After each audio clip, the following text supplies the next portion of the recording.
Hello అందరికీ, ఎలా ఉన్నారు? ఈ మనాలి ట్రిప్ సిరీస్లో ఇంకో వీడియోతో మళ్ళీ మీ ముందుకు వచ్చేసానండి. ముందు వీడియోస్లో నేను హైదరాబాద్ నుంచి ఢిల్లీ ఎలా రీచ్ అయ్యానో, తర్వాత ఢిల్లీ నుంచి సిమ్లాలో ఉన్న ఇంపార్టెంట్ ప్లేసెస్ అన్ని ఫస్ట్ వీడియోలో కవర్ చేశా. ఈ సెకండ్ వీడియో స్టార్ట్ చేసే ముందు ఒక చిన్న నోట్ అండి. ఢిల్లీ నుంచి సిమ్లా ఎలా రీచ్ అవ్వాలో, ఏమేమి యాక్టివిటీస్ ఉంటాయో, mall road, Christ Church, Jakhoo temple, British era history, ఇవన్నీ నేను ప్రీవియస్ వీడియోలో డీటెయిల్గా ఎక్స్ప్లెయిన్ చేశానండి. అందుకే ఈ వీడియో డిస్క్రిప్షన్లో ఫస్ట్ వీడియో లింక్ ఉంటుంది. ముందు అది చూసి తర్వాత ఈ వీడియో చూడండి. అప్పుడు జర్నీ కంటిన్యూటీ మిస్ అవ్వదండి. ఈ వీడియోలో మీకు సిమ్లా నుంచి మనాలి ఎలా వెళ్ళాలి, మనాలి, కులు, కసోల్లో చూడవలసిన ప్రదేశాలు, యాక్టివిటీస్ అన్ని వీడియోలో చెప్తా. అండ్ ఎక్స్పీరియన్స్ అన్ని స్టెప్ బై స్టెప్ క్లియర్గా చెప్పబోతున్నా. సో మరెందుకు లేటండి, లెట్స్ గెట్ స్టార్టెడ్. మీరు ఫస్ట్ టైం నా ఛానల్ని విజిట్ చేస్తున్నారా? అయితే ఒకసారి ఛానల్ని చెక్ చేయండి. మీకు కంటెంట్ నచ్చితే సబ్స్క్రైబ్ చేసుకోండి. అలాగే పక్కనున్న బెల్ ఐకాన్ని గట్టిగా కొట్టండి. అలా చేస్తే నేను వీడియో అప్లోడ్ చేసినప్పుడు వెంటనే మీకు నోటిఫికేషన్ వస్తుందండి. వీడియో నచ్చితే లైక్ చేయండి, షేర్ చేయండి, కామెంట్ చేయడం మర్చిపోకండి. ఇంకెందుకు లేట్, స్టార్ట్ చేద్దామా? Hello all, welcome to my channel walk with Pavan. ఇప్పుడు సిమ్లా నుంచి మనాలి జర్నీ స్టార్ట్ చేసామండి. నైట్ మాల్ రోడ్లో డిన్నర్ చేసి డైరెక్ట్గా టెంపోలో ఎక్కేసాం. Shimla to Manali distance around 350 kilometres ఉంటుంది. లాంగ్ నైట్ జర్నీ కాబట్టి అందరూ టైర్డ్గా ఉన్నా మైండ్లో మాత్రం ఒకటే ఎగ్జైట్మెంట్ అండి, ఇవాళ మనాలి వెళ్ళబోతున్నామని. నైట్ అంతా ఘాట్ రోడ్స్, కారోస్, సైలెంట్ రోడ్స్, బయట మొత్తం చలి, లోపల మాత్రం ట్రావెల్ వైబ్స్. నిద్ర రాకపోయినా కూడా ఆ జర్నీలో ఒక డిఫరెంట్ ఫీల్ ఉందండి. మార్నింగ్ 5 కల్లా మనాలిలో ఉన్న హోటల్కి రీచ్ అయ్యామండి. చూస్తున్నారుగా అందరూ ఎంత నీరసంగా ఉన్నారో, నిద్ర లేక, ట్రావెల్ వల్ల ఫుల్ టైర్డ్ అయిపోయారు. కానీ ఆ టైర్డ్నెస్ మధ్యలో కూడా ఒకటే హ్యాపీనెస్, ఫైనల్లీ మనాలి చేరుకున్నామని. హోటల్ చాలా బాగుందండి. స్టాఫ్ మళ్ళీ అందరికీ రూమ్ అలాకేట్ చేశారు. నేను ఇంకో అబ్బాయి ఒక రూమ్ షేర్ చేసుకున్నామండి. ఇప్పుడు వాడు జస్ట్ రూమ్మేట్ కాదు, నా క్లోజ్ ఫ్రెండ్ అయిపోయాడు. ఆ జర్నీలో బాండింగ్ అలా పెరిగిపోయింది. రూమ్కి వెళ్ళగానే మార్నింగ్ 5 నుంచి 8 వరకు పడుకున్నామండి. లేచాక బయటికి వచ్చి బాల్కనీ నుంచి వ్యూ చూసాం. చూస్తున్నారుగా ఎంత పీస్ఫుల్గా ఉందో, ఎంత బ్యూటిఫుల్గా ఉందో. Fresh air, mountains, silence, full Manali vibes. కొన్ని ఫొటోస్ తీసుకొని ఫ్రెష్ అయ్యి కిందకి వెళ్ళి బ్రేక్ఫాస్ట్ చేసాం. ఫుడ్ కూడా చాలా బాగుందండి. ఈ రోజు మళ్ళీ ఇదే రూమ్కి రాబోతున్నామని బ్యాగ్స్ అన్ని వదిలేసి just mobiles, power banks, cables, కొన్ని స్నాక్స్ పట్టుకొని బయటకు బయలుదేరాం. ఇప్పుడు మీరు మనాలి ఎలా రీచ్ అవ్వాలో సింపుల్గా చెప్తాను వినండి. ఒకవేళ మీరు సిమ్లా ఆల్రెడీ వచ్చి అక్కడ నుంచి పబ్లిక్ ట్రాన్స్పోర్ట్లో మనాలి రావాలనుకుంటే సిమ్లా నుంచి వాల్వో బస్సెస్ రెగ్యులర్గా మనాలికి ఉంటాయండి. బస్సులో మనాలి రీచ్ అయ్యాక బస్ స్టాండ్ దగ్గర నుంచి చాలా ఆటోస్ ఉంటాయి. అవి ఎక్కేసి మీరు బుక్ చేసుకున్న హోటల్ దగ్గరికి ఈజీగా వెళ్ళొచ్చు. ఇది budget friendly and comfortable option. ఇంకో ఆప్షన్ ఏంటంటే మీరు డైరెక్ట్గా ఢిల్లీ నుంచి మనాలి రావాలనుకుంటే సిమ్లా రూట్ వద్దండి. డిస్టెన్స్ అరౌండ్ 520 కిలోమీటర్స్ ఉంటుంది. మనాలికి డైరెక్ట్ ట్రైన్స్ లేవు కాబట్టి సో కంపల్సరీగా బస్సెస్ మీద ట్రావెల్ చేయాలి. ఢిల్లీలో కాశ్మీరీ గేట్ ఆర్ మజ్నూకా టిల్లా నుంచి వాల్వో ఆర్ స్లీపర్ బస్సెస్ మనాలికి ఉంటాయండి. డిస్టెన్స్ అరౌండ్ 350 కిలోమీటర్స్ ఉంటుంది. సో సిమ్లా వెళ్ళకుండా డైరెక్ట్ మనాలి వెళ్ళాలనుకుంటే ఇది బెస్ట్ ఆప్షన్. అలా మనాలి రీచ్ అయ్యాక మళ్ళీ బస్ స్టాండ్ నుంచి ఆటో ఆర్ క్యాబ్ బుక్ చేసుకుని మీరు బుక్ చేసుకున్న రూమ్కి వెళ్ళొచ్చు. సో మీరు సిమ్లా రూట్లో అయినా డైరెక్ట్ ఢిల్లీ నుంచి అయినా బస్ ప్లస్ ఆటో కాంబినేషన్తో మనాలి రీచ్ అవ్వడం ఈజియెస్ట్ వే అండి. మీరు మనాలి, కులు, కసోల్ ట్రిప్ ప్లాన్ చేస్తున్నప్పుడు నా హానెస్ట్ సజెషన్ చెప్తాను వినండి. ఒకవేళ మీరు సిమ్లా వరకు వచ్చి అక్కడి నుంచి వాల్వో బస్సులో మనాలి వెళ్ళినా మనాలి రీచ్ అయ్యాక 3 డేస్కి క్యాబ్ బుక్ చేసుకోవడం బెస్ట్ ఆప్షన్ అండి. ఎస్పెషల్లీ ఫ్యామిలీతో అయినా కంఫర్టబుల్గా కావాలంటే క్యాబ్ బెటర్ అండి. ఫ్రెండ్స్ గ్యాంగ్ అయితే కొంచెం అడ్వెంచర్ కోసం అయితే బైక్స్ రెంట్స్ తీసుకోవచ్చు. కానీ వెదర్, రోడ్స్ని మైండ్లో పెట్టుకోవాలి. ఇంకో ఆప్షన్ ఏంటంటే మీరు డైరెక్ట్గా Delhi to Delhi cab book చేసుకుని సిమ్లా, మనాలి, కులు, కసోల్ అన్నీ కవర్ చేయొచ్చు. ఇది ఫ్యామిలీకి ఆర్ బిగ్ ఫ్రెండ్స్ గ్రూప్కి చాలా కంఫర్టబుల్గా ఉంటుంది, టెన్షన్ లేకుండా ఉంటుంది. లేదా ఢిల్లీ నుంచి సిమ్లా వరకు వాల్వో బస్సులో వెళ్ళి సిమ్లాలో లోకల్ క్యాబ్ బుక్ చేసుకొని మనాలికి వచ్చి మనాలిలో మళ్ళీ 3 డేస్కి క్యాబ్ బుక్ చేసుకోవడం కూడా మంచి ప్లానే. నా సజెషన్ ఏంటంటే Shimla to Shimla round trip cab avoid చేయండి. డిస్టెన్స్ ఎక్కువ, ఇంకా టైం వేస్ట్ కూడా అవుతుందండి. ట్రావెల్ స్మూత్గా అవ్వాలనుకుంటే బెస్ట్ ఏంటంటే Delhi to Delhi cab book చేసుకోండి. ఎందుకంటే ఢిల్లీ టు సిమ్లా వెళ్ళి సిమ్లాలో లోకల్ చూసుకొని మళ్ళీ సిమ్లా నుంచి మనాలి వెళ్ళి మనాలి లోకల్ చూసుకొని కులు, కసోల్ చూసుకొని డైరెక్ట్గా మీరు ఢిల్లీ రీచ్ అయిపోవచ్చు. ఇలా Delhi to Delhi cab book చేసుకుంటే మీ జర్నీ స్మూత్గా, ఎంజాయబుల్గా ఉంటుంది. ప్లేసెస్ కూడా రిలాక్స్డ్గా కవర్ చేయగలరు. సో ఇంకా కంటిన్యూ చేద్దామా మా ఈ ట్రిప్ ఎలా అవుతుందని. సో మేము మనాలి రూమ్ నుంచి అలా నెక్స్ట్ స్టాప్ అయిన హడింబా దేవి టెంపుల్కి వెళ్ళాం. మనాలి జర్నీ అసలు ఇక్కడ నుంచి స్టార్ట్ అవబోతుంది. సో మనము నార్మల్గా అయితే హిడింబాదేవి అని హిడింబాదేవి అని పిలుస్తాం. కానీ అక్కడ మనాలిలో నార్త్లో అందరూ హిడింబాదేవి అని పిలుస్తారు. సో ఇప్పుడు మనం చూస్తుంది హిడింబాదేవి టెంపుల్. మనాలిలో ఉన్న ఒక ఫేమస్ అండ్ యూనిక్ టెంపుల్. ఈ టెంపుల్ నార్మల్గా దేవతల కోసం కాదు, మహాభారతంలో ఉన్న ఒక పవర్ఫుల్ క్యారెక్టర్ కోసం బిల్డ్ చేసిన టెంపుల్ ఇది. అసలు ఈ హిడింబ అంటే ఎవరు? మహాభారతంలో భీముడికి భార్య. తను ఒక రాక్షసి. తన అన్నయ్య పేరు వచ్చి హిడింబాసురుడు. పాండవులు లక్కగృహం నుంచి తప్పించుకున్న తర్వాత వాళ్ళ అడవుల్లో ఉన్నప్పుడు ఈ మనాలి అడవుల్లో ఉండేవారట. అప్పుడు హిడింబాసురుడు పాండవులను చంపాలని ప్లాన్ చేస్తాడు. కానీ హిడింబ భీమని చూసి తన వైలెంట్ నేచర్ని మర్చిపోయి భీమతో ప్రేమలో పడిపోతుంది. తర్వాత భీమ హిడింబాసురుడిని చంపి హిడింబని పెళ్లి చేసుకుంటాడు. ఈ పెళ్లి అయిన కొద్దిసేపట్లోనే ఘటోత్కచుడు జన్మిస్తాడు. అంత త్వరగా ఎలా అని అనకండి, ఒక రీజన్ వల్ల జన్మిస్తాడు. మహాభారతంలో ఒక వెరీ పవర్ఫుల్ వారియర్ అతను. భీముడు పాండవులతో వెళ్ళిపోయిన తర్వాత హిడింబ ఈ ఫారెస్ట్ లోనే ఉండిపోయి తన లైఫ్ ని తపస్సు చేస్తూ డివోషనల్ గా గుడ్ డీడ్స్ కి డెడికేట్ చేస్తుంది. అలా మెల్లగా లోకల్ పీపుల్ హిడింబని దేవిగా పూజించడం స్టార్ట్ చేశారు. ఇప్పుడు ఈ టెంపుల్ యొక్క హిస్టరీ చెప్తాను చూడండి. ఈ టెంపుల్ని 1553లో రాజా బహదూర్ సింగ్ కన్స్ట్రక్ట్ చేశారండి. టెంపుల్ స్ట్రక్చర్ చాలా యూనిక్గా ఉంటుంది. Pagoda style, wooden architecture, roof layers, carvings అన్నీ హిమాచల్ ప్రదేశ్ ట్రెడిషనల్లోనే ఉంటాయండి. ఇంట్రెస్టింగ్ ఫ్యాక్ట్ ఏంటంటే టెంపుల్లో పెద్ద ఐడల్ ఏమీ ఉండదండి. జస్ట్ ఒక రాక్ని హిడింబాదేవిగా పూజిస్తారండి. అది ఈ టెంపుల్ యొక్క స్పెషల్ ఐడెంటిటీ. ఈ ప్లేస్ ఎందుకంత స్పెషల్ అంటే టెంపుల్ చుట్టూ డెన్స్ ఫారెస్ట్ ఉంటాయండి, డియోటా ట్రీస్తో. సైలెంట్, పీస్ఫుల్ అట్మాస్ఫియర్లో ఉండే ఈ ప్లేస్లో ప్రజలు తన నమ్మకం ఏంటంటే హిడింబాదేవి ఎనర్జీ ఎప్పటికీ అక్కడే ఉందని. అక్కడున్న లోకల్ ప్రజలు మెయిన్గా పెళ్ళైన వాళ్ళు పిల్లలు పుట్టాలని బలం కోసం ఈ దేవిని పూజ చేస్తారు. భీముడు వైఫ్ కాబట్టి పవర్ అండ్ ప్రొడక్షన్ సింబల్గా హిడింబాని చూస్తారు. ఇక్కడ ఫెస్టివల్స్ అండ్ బిలీఫ్ కోసం మాట్లాడుకుంటే ఎవ్రీ ఇయర్ మేలో హిడింబాదేవి ఫెస్టివల్ జరుగుతుందండి. అప్పుడు లోకల్స్, డివోట్స్ చాలా మంది వచ్చి సెలబ్రేట్ చేస్తారు. ఈ ఫెస్టివల్లో హిడింబాదేవిని గ్రామ దేవతగా పూజ చేస్తారండి. సో ఫ్రెండ్స్, హిడింబాదేవి టెంపుల్ అంటే జస్ట్ ఒక టూరిస్ట్ ప్లేస్ కాదు. ఇది love, strength, sacrifice and transformation కి symbol. Mahabharatam history, mythology and nature అన్నీ కలిసి ఈ ప్లేస్ లో ట్రూలీ డివైన్ గా చేస్తాయి. హిడింబాదేవి టెంపుల్ పక్క నుంచి కొంచెం ముందుకు ఒక 5 minutes వాక్ చేస్తే మనకి ఘటోత్కచ ప్లేస్ కనిపిస్తుంది. ఇది పెద్ద టెంపుల్ లా కాదు కానీ చాలా యూనిక్ గా ఉంటుందండి. ఇక్కడ ఐడల్ లేదు, ఇన్స్టెడ్ గా ఒక ట్రీని ఘటోత్కచ సింబల్ గా పూజిస్తారు. ఘటోత్కచ అంటే ఎవరు అసలు? భీముడు మరియు హిడింబాదేవికి పుట్టినవారు. మహాభారతంలో చాలా పవర్ఫుల్ వారియర్ ఇతను. లోకల్ పీపుల్స్ నమ్మకం ఏంటంటే ఈ ట్రీలో Ghatotkacha spirit and production energy ఉందని. అందుకే ట్రావెలర్స్ అందరూ డివోట్స్ ఇక్కడ నుంచి కొంచెం సేపు ఆగి నమ్మకంతో ప్రేయర్ చేస్తారు. ఈ ప్లేస్లో ఉండే సైలెన్స్, ఫారెస్ట్ వైబ్స్, మైథాలజీ అన్నీ కలిసి ఒక డిఫరెంట్ ఫీలింగ్ ఇస్తాయి. హిడింబాదేవి టెంపుల్ విజిట్ చేసినప్పుడు ఈ ప్లేస్ని కూడా మిస్ చేయకండి. మేము ఇక్కడ రీచ్ అయిన తర్వాత షూస్ చెప్పులు బయట పెట్టి కామ్గా టెంపుల్ దర్శనంకి వెళ్ళాం. దర్శనం చాలా పీస్ఫుల్గా ఉందండి. అరౌండ్ 15 minutesలో కంప్లీట్ అయ్యింది. తర్వాత కొన్ని ఫొటోస్ తీసుకొని పక్కనే ఉన్న ఘటోత్కచ ప్లేస్కి విజిట్ చేసాం. అక్కడ కొంచెం సేపు ఆగి ఫారెస్ట్ మధ్య ఉండే ఆ సైలెన్స్ని ఎంజాయ్ చేశాం. తర్వాత అక్కడ ఉన్న స్టాల్స్ దగ్గర పావుబాజీ మరియు ఆలు టిక్కా తినేసి ఎనర్జీ రీఛార్జ్ చేసుకున్నాం.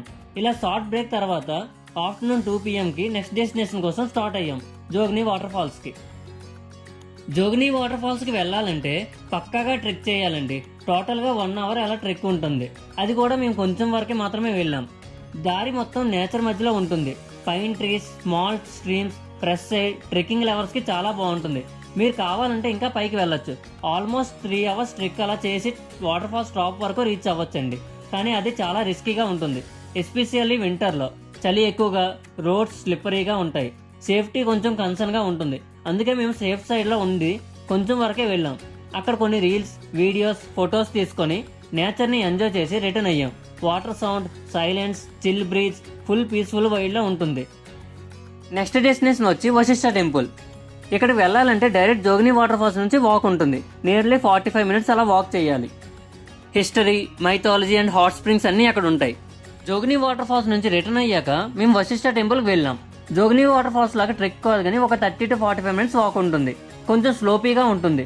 వశిష్ఠ టెంపుల్ చాలా ఏన్షియంట్ అండ్ స్పిరిచువల్ ప్లేస్ ఇది. ఈ టెంపుల్ సేజ్ వశిష్ఠకి సంబంధించినది అని నమ్మకం. మైథాలజీ ప్రకారం సేజ్ వశిష్ఠ ఇక్కడ తపస్సు చేశారని చెప్తారు. ఇక్కడ వశిష్ఠ టెంపుల్, రాముడు టెంపుల్ మరియు శివుడి టెంపుల్ అన్నీ ఒకటే ఏరియాలో ఉంటాయి. ఈ టెంపుల్ చాలా ఓల్డ్గా, ట్రెడిషనల్గా హిమాచల్ స్టైల్లో బిల్డ్ చేశారు. ఇక్కడ మెయిన్ అట్రాక్షన్ ఏంటంటే హాట్ వాటర్ స్ప్రింగ్స్ అండి. చలికాలంలో కూడా ఈ వాటర్ న్యాచురల్ గా వేడిగా ఉంటాయి. లోకల్ నమ్మకం ప్రకారం ఈ హాట్ వాటర్ స్ప్రింగ్స్ లో మెడికల్ ప్రాపర్టీస్ ఉంటాయని, బాడీ పెయిన్స్, స్కిన్ ఇష్యూసెస్ కి రిలీఫ్ వస్తుందని నమ్మకం. అందుకే డివర్స్ ఇక్కడ హాట్ వాటర్ లో స్నానం చేసి తర్వాత టెంపుల్ దర్శనం చేస్తారు. స్నో మనాలిలో హాట్ వాటర్ అంటే అది ఒక డిఫరెంట్ ఎక్స్పీరియన్స్. అసలు నేచర్, మైథాలజీ, స్పిరిచువాలిటీ అన్నీ కలిసి ఈ ప్లేస్ ని చాలా స్పెషల్ గా చేస్తాయండి. సో ఫ్రెండ్స్, జోగ్ని వాటర్ ఫాల్స్ లో అడ్వెంచర్, వశిష్ఠ టెంపుల్ లో స్పిరిచువాలిటీ, హాట్ స్ప్రింగ్స్ లో రిలాక్సేషన్, మనాలి అంటే ఇదే పర్ఫెక్ట్ కాంబో అనేలా ఉంటుంది. జోగ్ని వాటర్ ఫాల్స్ మరియు వశిష్ఠ టెంపుల్ నుంచి రిటర్న్ అయ్యాక మేము మనాలి మాల్ రోడ్ కి వెళ్ళామండి. మనాలిలో మాల్ రోడ్ అంటే జస్ట్ షాపింగ్ కాదు, ఫుల్ వైబ్. ఇక్కడ ఫస్ట్ థింగ్ గుర్తు వచ్చేది Manali momos. Veg, chicken, cheese momos అన్నీ దొరుకుతాయండి ఇక్కడ. చలి వెదర్ లో హాట్ మోమోస్ తింటే ఆ టేస్టే వేరే అండి.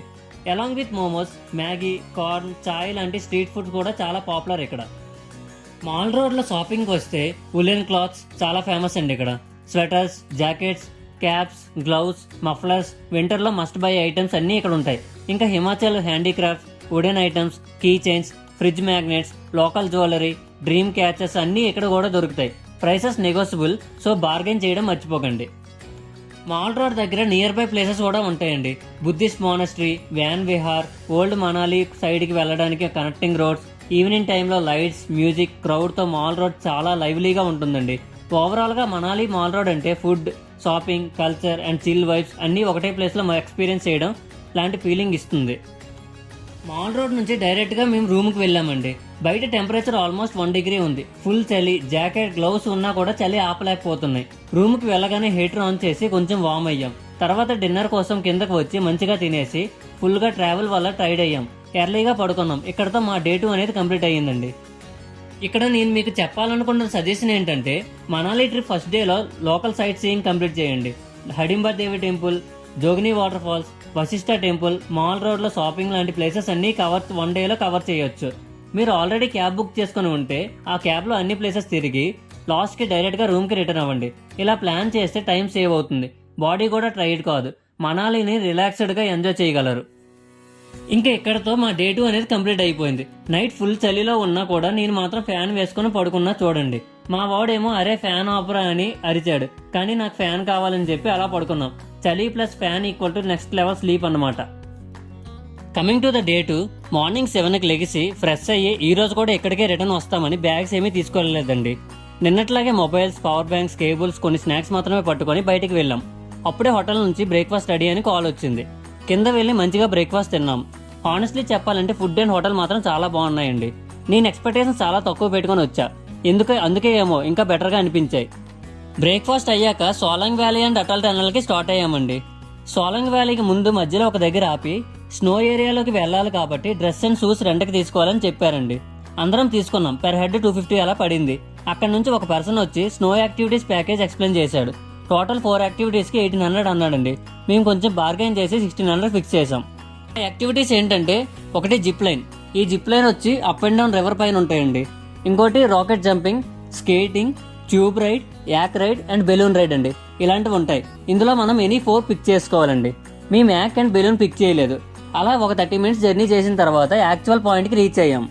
ఆ పాయింట్కి రీచ్ అయిన తర్వాత పే చేసిన వాళ్ళు ఎవరెవరు ఉన్నారో వాళ్ళందరూ పార్టిసిపేట్ చేశారండి. పే చేయని వాళ్ళు మాత్రం అలా వ్యూ పాయింట్ చూసుకుని వెయిట్ చేయాలి మా కోసం. ఫస్ట్ యాక్టివిటీగా జిప్ లైన్ స్టార్ట్ చేసాం. ఇది కపుల్ లాగా చెయ్యాలి. సో నేను ఇంకా కీర్తి వెళ్ళాం. ఈ ట్రిప్లోనే పరిచయం అయింది, కానీ ట్రిప్లో అయ్యేలోపు చాలా క్లోజ్ అయిపోయాం. జిప్ లైన్కి వీడియో కోసం 500 అడిగారండి. ఒకవైపు ఆల్మోస్ట్ 700 మీటర్స్ అలా ఉంటుంది. ఫుల్ వ్యాలీ పైన ఫస్ట్ ఒక సైడ్ వెళ్ళాలి. వెళ్ళిన తర్వాత మళ్ళీ పైకి వెళ్ళి రిటర్న్ జిప్ లైన్ చేయాలి. హానెస్ట్లీ చెప్పాలంటే చాలా థ్రిల్లింగ్ ఎక్స్పీరియన్స్ ఇచ్చింది. సిమ్లాలో చేసిన జిప్ లైన్ కన్నా ఇక్కడే చాలా బాగుంది. వ్యూస్ మాత్రం నెక్స్ట్ లెవెల్ అండి. Snow, mountains, open valley, total worth అనిపించిందండి. మేము టోటల్ 10 మెంబర్స్ ఉన్నాం. సో 5 బ్యాచెస్ లాగా డివైడ్ అయ్యి అందరికీ జిప్ లైన్ కంప్లీట్ అయ్యింది. దాని తర్వాత రాకెట్ జంపింగ్ వెళ్ళాం. ఇది ఇంకా క్రేజీ అండి. ఒకసారి సడన్ గా పైకి వెళ్తే గుండె గాలిలో తేలినట్లు ఫీలింగ్ వస్తుంది. చాలా మందికి అది చేస్తున్నప్పుడు గట్టిగా అరిచారు, మాకు వద్దు ఆపండి అని. కానీ ల్యాండింగ్ అయ్యాక అందరూ నవ్వుకున్నాం. చాలా థ్రిల్ ఎగ్జైట్ అయ్యాం. ఈ 2 యాక్టివిటీస్ అయ్యాక కొంతమంది యాక్ వాక్ చేశారు. మేము మాత్రం స్కిప్ చేసామండి. అక్కడే కొంచెం హాట్ మ్యాగీ తినేసి చలిలో అది సూపర్ గా అనిపించింది. దాని తర్వాత అటల్ టనల్ కి వెళ్ళాం. ఇంకా అక్కడి నుంచి స్టార్ట్ అయ్యి స్నో ఏరియా నుంచి బయటికి వచ్చాక హిమాలయస్ మధ్యలో డ్రైవ్ మాత్రం చెప్పలేని ఫీలింగ్ అండి. అసలు ఈ అటల్ టనల్ అంటే ఏంటి, దానికోసం మీకు ఇప్పుడు ఎక్స్ప్లెయిన్ చేస్తాను చూడండి. అది ఎందుకు ఫేమస్, ఎక్కడ ఉంటుంది, హిస్టరీ ఏంటని. అటల్ టనల్ రోహతంగ్ పాస్ కింద హిమాలయస్ లో బిల్డ్ చేసిన ఒక రోడ్ టనల్. ఇది మనాలి నుండి లాహోల్ స్పిటి డైరెక్షన్ కి ఆల్ వెదర్ రోడ్ కనెక్టివిటీ ఇస్తుంది. అంటే ఇయర్ రౌండ్ ట్రావెల్ పాసిబుల్ చేస్తుంది. స్నోఫాల్ వల్ల రోడ్డు బ్లాక్ అయ్యే ప్రాబ్లం లేదు. ఈ టన్నల్ లెంత్ 9.02 కిలోమీటర్స్ ఉందండి. ఆల్టిట్యూడ్ 10,000 ఫీట్ కి మీద ఉంటుంది. అందుకే ఇది వరల్డ్ లోనే longest highway tunnel about 10,000 feet అని రికార్డ్ లో ఉందండి. ఇంకా హిస్టరీ అండ్ కన్స్ట్రక్షన్ విషయానికి వస్తే Atal tunnel idea mid 1980s లో స్టార్ట్ అయిందండి. కానీ అఫీషియల్ గా పీఎం అటల్ బిహారీ వాజ్పేయి 2000 లో అనౌన్స్ చేశారు. కన్స్ట్రక్షన్ ఎవరు చేశారంటే BRO వాళ్ళు చేశారండి. BRO అంటే Border Road Organisation. Indian Army under Ministry of Defence ద్వారా చేశారండి. వర్క్ స్టార్ట్ అయింది యాక్చువల్ గా 2010 లో స్టార్ట్ అయిందండి. ప్రాజెక్ట్ లో చాలా ఛాలెంజెస్ వచ్చాయి. Mountain terrain, snowfall, geological issues అన్నీ వచ్చాయి. కానీ ఇంజనీర్స్ హార్డ్ వర్క్ చేసి 2010 లో బ్రేక్ త్రూ జరిగింది. కానీ October 3, 2020న పీఎం నరేంద్ర మోడీ ఇనార్గరేట్ చేశారండి. ఇంకా కాస్ట్ అండ్ పర్పస్ విషయానికి వస్తే ఈ టనల్ కన్స్ట్రక్షన్ కి అరౌండ్ 3,200 crores కాస్ట్ అయిందండి. మెయిన్ పర్పస్ ఏంటంటే స్నో సీజన్ లో కూడా రోడ్ ఓపెన్ లో ఉండడం, మనాలి లాహోల్ స్పిటి కనెక్టివిటీ ఉండడం, డిస్టెన్స్ అండ్ టైం రిడ్యూస్ అవ్వడం, ప్రీవియస్ లాంగ్ ఘాట్స్ రోడ్ కి బదులుగా షార్ట్ కట్ అవ్వడం, ఇవన్నీ ఉన్నాయండి. అసలు ఈ అటల్ టనల్ స్పెషల్ ఏంటంటే అటల్ టనల్ వల్లే మనం రోహతంగ్ పాస్ ఓవర్గా టాప్ వెళ్ళి ట్రావెల్ చేయాల్సిన అవసరం లేదండి. ఇక్కడ ఉండి వెదర్ కండిషన్స్ కూడా ఇయర్ రౌండ్ స్టేబుల్ గా ట్రావెల్ చేస్తాయి. Tourism, defence, logistics, local people కి డైలీ లైఫ్ కి చాలా హెల్ప్ చేస్తుందండి. అటల్ టనల్ ఇండియా మిలిటరీకి స్ట్రాటజికల్లీ చాలా ఇంపార్టెంట్ అండి. ఈ టనల్ వల్ల మనాలి నుండి లాహోల్ స్పిటి, లడాక్ బార్డర్ ఏరియాస్ కి ఇయర్ రౌండ్ కనెక్టివిటీ ఉంది. ముందు రోహతంగ్ పాస్ స్నోఫాల్ వల్ల 6 months క్లోజ్ అయిపోయేది. అప్పుడు ఆర్మీ మూవ్మెంట్ చాలా డిఫికల్ట్ గా ఉండేది. ఇప్పుడు అటల్ టనల్ వల్ల సైనిక వాహనాలు, వెపన్స్, రేషన్, మెడికల్ అన్ని ఫాస్ట్ గా సేఫ్ గా బార్డర్ ఏరియాస్ కి ట్రాన్స్పోర్ట్ చేయగలుగుతున్నారు. ఎమర్జెన్సీ సిచ్యువేషన్ లో కూడా ట్రూప్స్ డిప్లాయ్మెంట్ టైం చాలా రిడ్యూస్ అయింది. అటల్ టనల్ అంటే జస్ట్ రోడ్ కాదు, హిమాలయాల్లో year round connectivity, tourism Boost, time save and strategic importance అన్ని కలిసిన ఎమర్జెన్సీ మార్వెల్. సింపుల్ గా చెప్పాలంటే ఎనిమీ బార్డర్ దగ్గర ఆర్మీ స్ట్రెంత్ ని స్ట్రాంగ్ గా మెయింటైన్ చేయడానికి, నేషనల్ సెక్యూరిటీ ప్రొటెక్ట్ చేయడానికి అటల్ టనల్ ఒక గేమ్ చేంజర్ అని చెప్పొచ్చు. అటల్ టనల్ దాటిన తర్వాత బయటికి వచ్చిన వెంటనే వ్యూ కంప్లీట్ గా చేంజ్ అయిపోద్దండి. టనల్ లోపల ఒక వరల్డ్, బయటికి రాగానే ఫుల్ వైట్ స్నో వరల్డ్ ఉంటుంది. మేము వెళ్ళినప్పుడు అన్ని వైపులా మంచు కప్పిన కొండలు, రోడ్స్ పక్కన స్నో, బ్రిడ్జ్ కూడా చాలా షార్ప్ గా ఉంది. ఫస్ట్ చూసిన మూమెంట్ లోనే ఇది నిజమైన అనిపించిందండి. తర్వాత రిమైనింగ్ స్నో యాక్టివిటీ స్టార్ట్ చేశామండి. Tube rolling and snow skating. Snow skating అయితే అందరం ఫుల్ ఎంజాయ్ చేసాం. ఒక్కొక్కటి పడిపోతున్నాడు, మళ్ళీ లేచి నవ్వుతున్నాడు. ఆ చలిలో, ఆ మంచులో పిల్లల్లాగా ఆడుకున్నాం. హ్యాండ్స్ అయితే గట్టి పడిపోతున్నా కూడా ఫన్ మాత్రం తగ్గలేదండి. స్నో టచ్ చేయడం, పడడం, నవ్వడం అన్ని మెమరీస్ లాగా అయిపోయాయి ఆ యాక్టివిటీలో. యాక్టివిటీస్ అయ్యాక హాట్ టీ తాగేసి కొంచెం రిలాక్స్ అయ్యాం. తర్వాత కొంచెం వాక్ చేసుకుని కొంతమంది కొంచెం పైకి క్లైంబ్ చేసాం. అక్కడ నుంచి వ్యూ మాత్రం మైండ్ బ్లోయింగ్. స్నో మౌంటైన్స్ మధ్యలో ఫొటోస్, రీల్స్ ఫుల్ గా చేసుకున్నాం. 6 కల్లా అందరం టెంపో దగ్గరికి గ్యాదర్ అయ్యాం. అక్కడ ఉన్న white mountains, silence, cool breeze life లో మర్చిపోలేని మూమెంట్ అది.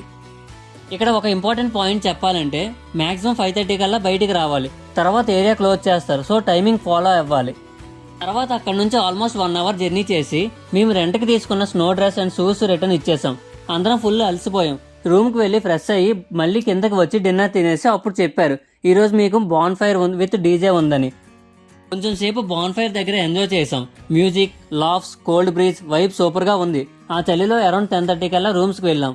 మా గ్యాంగ్ అమ్మాయిలు రూమ్కి వెళ్ళి కొంచెం సేపు మాట్లాడుకొని నవ్వుకొని తర్వాత మా రూమ్కి వెళ్ళి పడుకున్నాం. ఇక్కడతో మా డే 3 అనేది కంప్లీట్ అయింది.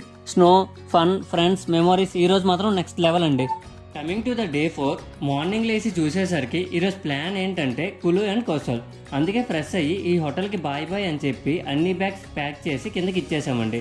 ఈరోజు మనాలిలో లాస్ట్ డే కాబట్టి కొంచెం మిక్స్డ్ ఫీలింగ్స్. హ్యాపీగా ట్రిప్ కంటిన్యూ అవుతుంది, అలాగే కొంచెం సాడ్ కూడా. మేము రెడీ అయ్యేసరికి బ్రేక్ఫాస్ట్ ఇంకా రెడీ అవ్వలేదని చెప్పి మా గ్యాంగ్ అంతా టెర్రస్ మీదకి వెళ్ళి చెయ్య సాంగ్కి రీల్ చేసుకున్నాం. ఆ చలిలో మ్యూజిక్, ఫ్రెండ్స్, లాఫ్, ఫుల్ వైబ్లో ఉన్నాం. తర్వాత కిందకి వచ్చి బ్రేక్ఫాస్ట్ మంచిగా తినేసి అన్ని బ్యాగ్స్ వెహికల్లో ఇచ్చేసి ఇంకా కుల్లు అండ్ కోస్టల్ జర్నీ స్టార్ట్ చేసాం. మౌంటైన్స్ మధ్యలో డ్రైవ్, రివర్ సౌండ్ పక్కన ఎగ్జైట్మెంట్ మాత్రం డబల్. డే 4 అఫీషియల్గా బిగిన్ అయ్యింది ఇక్కడే అండి. హోటల్ నుంచి కుల్లుకి స్టార్ట్ అయ్యామండి. నిజం చెప్పాలంటే ఆ కుల్లులో చూడడానికి ఏమీ ఉండదు. మీరు వెళ్ళాలనుకుంటే మెయిన్ అట్రాక్షన్ వచ్చి రివర్ రాఫ్టింగ్ అండ్ పారాగ్లైడింగ్ మాత్రమే. మధ్యలో ఒక ప్లేస్ దగ్గర ఆపి షాపింగ్ కోసం ఆపారు. కొంచెం తిరిగి చూసి రిటర్న్ అయ్యాం. తర్వాత ఒక డ్రై ఫ్రూట్స్ షాప్ దగ్గర ఆపారు, కానీ ప్రైసెస్ చాలా ఎక్కువ ఉన్నాయని మేము ఇంకా ఏమీ కొనలేదండి. సో మేము సెట్ అయిన టైంకి కుల్లుకు రీచ్ అయ్యామండి. కులుకు రీచ్ అయిన తర్వాత మేము ఆల్రెడీ ఎంత ప్రైసెస్ ఉంటాయి, పారాగ్లైడింగ్ ఎంత, రివర్ రాఫ్టింగ్ ఎంత, మిగతావన్నీ అన్ని ప్లేసెస్లో అన్ని ప్రైసెస్ చెక్ చేసామండి ఆన్లైన్లో. కానీ ఈ ట్రావెల్ వాడు ఒకే ఒక ప్లేస్కి తీసుకెళ్ళాడు. అక్కడ ఎంత చెప్తే అంతే మాట్లాడుకోవాలి, వేరే ప్లేస్కి తీసుకెళ్ళమంటే తీసుకెళ్ళలేదు. ఇక్కడ మీకు ఒక ఇంపార్టెంట్ సజెషన్ చెప్పాలండి.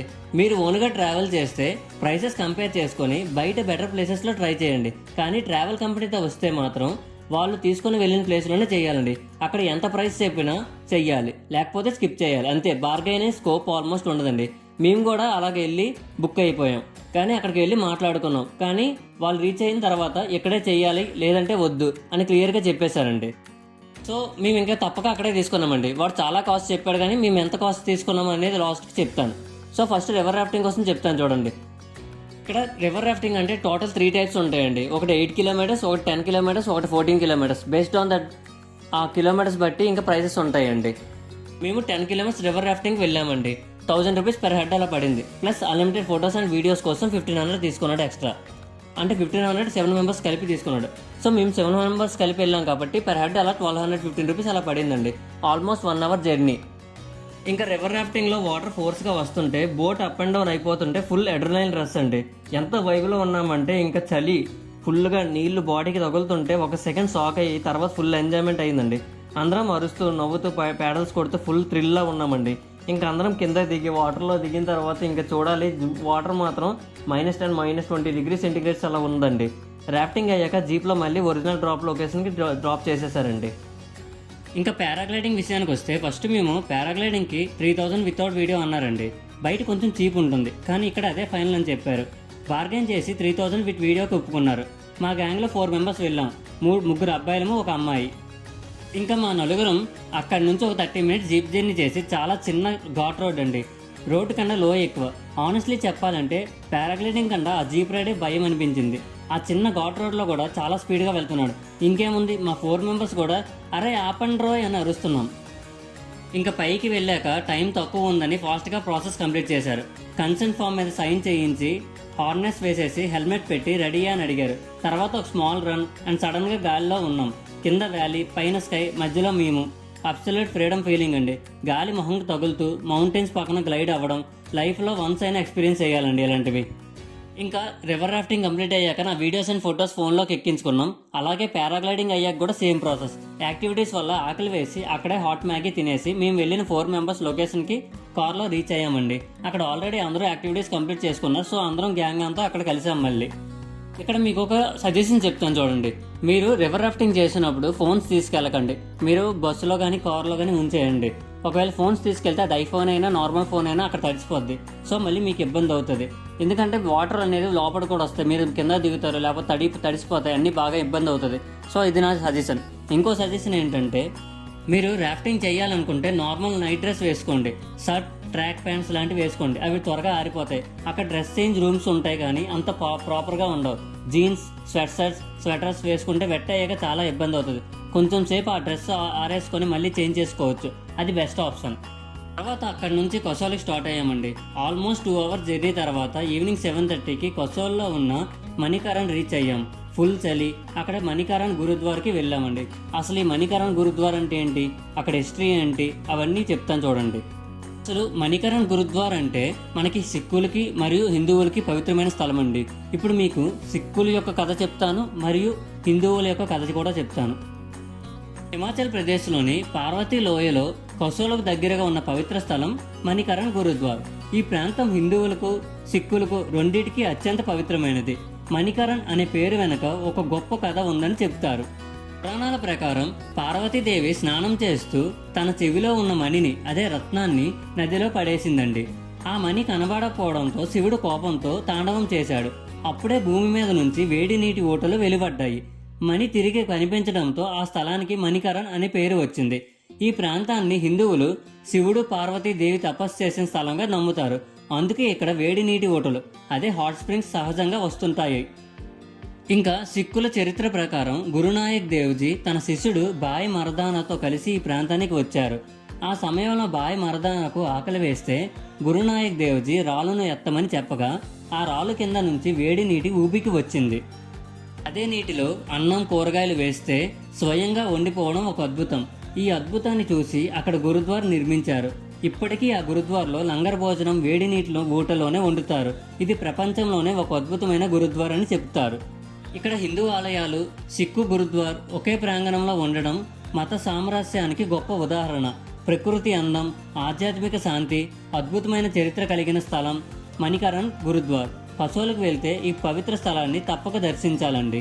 ఇప్పుడు ఇక్కడ ఉన్న లంగర్ హౌస్ కోసం కొద్దిగా చెప్తాను చూడండి. గురుద్వార్లో ఉన్న లంగర్ హౌస్లో అందరికీ ఫ్రీ ఫుడ్ ఇస్తారు. అదే సిక్ కల్చర్లో యూనిటీ సింబల్. సింపుల్ ఫుడ్, రోటీ, దాల్, సబ్జీ, రైస్, కానీ టేస్ట్ మాత్రం నెక్స్ట్ లెవెల్.